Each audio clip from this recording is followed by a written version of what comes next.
Rizky tertangkap polisi dari Polsek Kemuning Palembang yang memburunya hingga ke Sungai Lilin Musi Banyuasin karena membawa kabur sepeda motor milik temannya.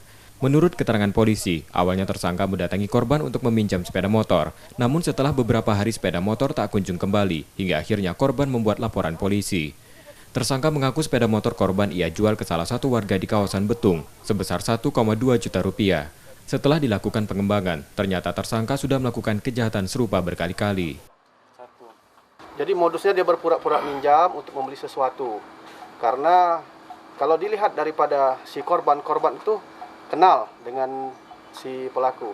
Ya, jadi pelaku ini memanfaatkan kebaikan korban, ya, pura-pura meminjam, namun setelah dipinjam tidak pernah dikembalikan dan dijual untuk kehidupannya sehari-hari menurut keterangan si pelaku. Akibat perbuatannya itu tersangka kini ditahan di tahanan Polsek Kemuning Palembang dan terancam hukuman 4 tahun penjara. Reski Oktora, Muklas Diferensial, Kompas TV, Palembang, Sumatera Selatan.